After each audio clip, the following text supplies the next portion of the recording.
pag-usapan po natin yung ito pong black umo at saka white umo, kung ano po talaga ang bisa nito, sapagkat madalas po natin ito napapanood o sinasabi po ng mga agimatero kung ano po ang gamit nito. So pag-usapan po natin, alamin po natin kung ano po ang bisa pa po nito. Bukod po sa gamit sa pangkabal, yan pang discomunion sa baril o tinatawag na hindi pumuputok ang baril. Ayan, alamin pa po natin kung ano po mga na nakaano rito, nakapaloob na po pwede pong mapakinabangan sa kanya. Yun, ayun lang naman po, para lang po ito sa mga naniniwala yung sa natawag na mga bertudis po ng kalikasan. Ayan, sa mga hindi po naniniwala sa mga ganitong klaseng usapan, natatawag po ng mga mutya, wag na lang po kayong skip nyo lang, kaysa mag-iwan pa kayo dyan ng kung ano mga comment na hindi po kaaya-aya basahin, may mga natawag na masakit sa mata. So ayan, para lang po sa mga naniniwala, ayan, sa mga agimatero, antingero, kung ano pa man ang tawag, yan, para dagdag lang po sa kaalaman kung ano po talaga ang bisa ng mga ganito. Ito po yung tinatawag na black umo, ito naman po yung white umo. Yan, sa hindi pa po nakakasumpong na mga ganito. Ayan, ito naman ito, ayan, kaya ganito naman siya kasi siya ay kambal. Ayan, kambal siya na umo. Ayan, kaya ganito. Pero ang karamihan po nito ay bilog, parang ganito siya. Kaya lang isa, ito po kasi dalawa, kaya ganyan po yung tsura niya. So ayan, para lang po sa mga hindi pa po nakakaalam, yan, alamin po natin kung ano po ang dagdag bisa po nito na black umo at white umo. Ayan, unahin po natin itong white umo kung ano po talaga ang bisa po nito. Kumpara sa kanya, sapagkat sinasabi nga po na yung ganito ay para sa kabal, sa kunat. Ayan. Sigurado ako mayroon pa po itong iba na virtud niya. So alamin po natin yan sa hindi lang po nakakaalam o hindi pa po nakakaalam kung ano po talaga ang bisa nitong white umo at saka ito pong black umo. So pag-usapan po natin, alamin natin kung ano po ang mga bisa nito. So ayan. Ang white umo ay kilala ring bilang bato o umo o natawag na white liklay, umutya ng kuiba o natawag na gibber, isang uri ng batong ginagamit bilang agimat o bertud sa tradisyonal na paniniwala ng mga Pilipino. So ayan, mga bisa at kapangyarihan nito. Kabal, yan, kunat, pinakamahalagang bisa nito. Nagbibigay ng di umano'y panlaban sa patalim, bala. Ayan, ibig sabihin sa patalim, kunat. Yan, sa bala naman, kunat pa rin. So talagang ang bisa niya sa natawag na kabal at pisikal na pinsala. Yan. Yung bang natawag na pisikal, yung bang halimbawa aksidente po sa sakyan, ayan, sa mga nabangga, yan po yung tinatawag na ganun, mga pisikal na hindi po kayo gaano masasaktan. Hindi madaling masugatan. Yun na po yan sa ano po yan, sa physical na sasama siya sa mga sasakyan. Ayan, or ang may suot nito, ayan, panlaban sa masama, pangontra sa kulang, barang, tigalpo, sumpa. So ayan, yung sumpa, yung bang sa hindi pa po nakakalam, ang tinatawag po na sumpa, yun po yung yam-yam po ng ibang tao, yung bang yung tao nagmamaldisyon yan sa isang tao. Ayan, kaya pag mayroon po ganito, ibig sabihin, kahit magsumpa ang isang tao, ayan, kapag mayroon po kayo nito, yan po itatalsik lang sa inyo. Hindi po sa tatalab. Yun po ibig sabihin ng sumpa. Yung tinatawag na bat-bat ng ibang tao o yam-yam sa Bisaya, Ayan. Ayan. Sumpa at masasamang espiritu o mga nilalang. Ayan. Pagtuklas ng sakit. Ayan. Kapag inilapat sa katawan, di umano'y umiinit ito kung saan bahagi may sakit or pilay o lamig. Ayan.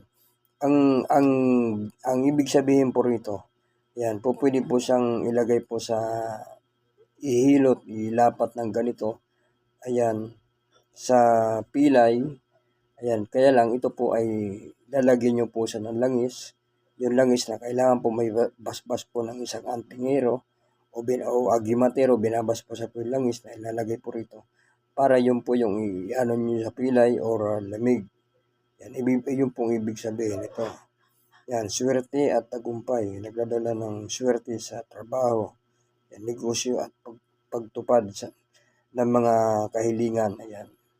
Parang ano siya, nahahani din po siya sa healing stone. Ayan. Pwede po kayong humiling. Ayan. May taglay ding tagabulag, hindi madaling mapansin ng kalaban at nagpapalinom ng isip at paningin. So yan, talagang maganda po siya. Ayan. Yan po yung mga iba po na paniniwala po rito. Ito po yung tradisyonal, no? Paniniwala ng mga sinauna po mga gimatero o mga katutubo nung araw pa. Yan na pinaniwalaan po na yan po ang pinakabisa niya, ang dala po nitong tawag na white umo. So ayan. So tingnan po naman po natin kung ano po ang bertud po ng black umo. So ayan, nandito po ang karagdagan pong kaalaman about po rito sa tinatawag po na black umo. Paniniwala bilang makapangyarihang agimat. Yan, black umo. Mga bertud at bisa, matinding pananggalang sa pangkukulam o pagkukulam. Yan. Pangontra sa kulam, barang, tigalpo at lahat ng uri ng itim na mahika. Yan, maganda po talaga siyang panangga, sabi nga. Proteksyon sa masasamang espiritu, itinataboy ang multo, diwindi at masamang elemento, nagbibigay ng payapang isipan. Ayan. Kabal, kunat, pinaniwalaang nagpapatigas ng balat at katawan, hindi madaling masugatan, maputulan o mapinsala ng patalim at suntukan na tawag na kumbate. So ayan, panggagamot, ayan, nagagamit din po sa panggagamot. Ginagamit panghilot sa pamamaga, lamig sa katawan at pananakit. Ayan, sinasabing nakatulong sa pagpapagaling ng karaniwang karamdaman. Iwas sa kuna. Ayan, lumilis ang disgrasya, panganib at masamang balak ng kaaway. Yan, swerte at proteksyon sa biyahe. Yan, nagbibigay ng magandang kapalaran at ligtas na paglalakbay. Yan po ang sinasabi dito sa tradisyonal na paniniwala ng mga agimatero, antingero at mga katutubo noong araw pa. Ayan, kung paano naman po ito gamitin, ayan, isinusuot bilang kwintas o inilalagay sa pitaka o nilalagay sa bulsa. Ayan. Ayan, meron pa pong karagdagan dito. Ayan, sa hindi pa po nakakalaman. No? Hindi ipinahipo o ipapakita sa iba upang hindi mawala ang bisa. Ayan, sa traditional na paniniwala, ayan, hindi po pinahihipo. Ayan, ang mga ganito. Ayan. Kaya lang naman natin to pwedeng napapakita ngayon sapagkat paano nyo po malalaman, lalo na po yung mga nahihilig po sa agimat, yung mga ganito mga pandipinsa, kung wala pong vlogger na magpapakita po ng mga ganito. Ayan, paano nila malalaman, paano nila matutunton o paano nila makikita kung wala pong vlogger na magpapakita ng mga ganitong klase ng mga kalikasan. So ayan, pero sa mga tulad po sa amin na mga espiritual o mga agimatero, yan, wala pong sapayan kahit po namin ipakita yan, kahit po namin ipahawak yan, kahit po yung mayroon pa pong alam o mataas ang alam, nangahawak po nito o titingin, yan sapagkat mayroon po kaming kakayahan para po siya ay konsagrahin para yung kanya pong bisa ay hindi po mawala po sa kanya. So ayan, dagdag po kaalaman lalo na po sa mga bago po na mahilig po sa mga ganito pong mga natawag na gimat na kalikasan. Ayan. Salamat po sa mga subscriber.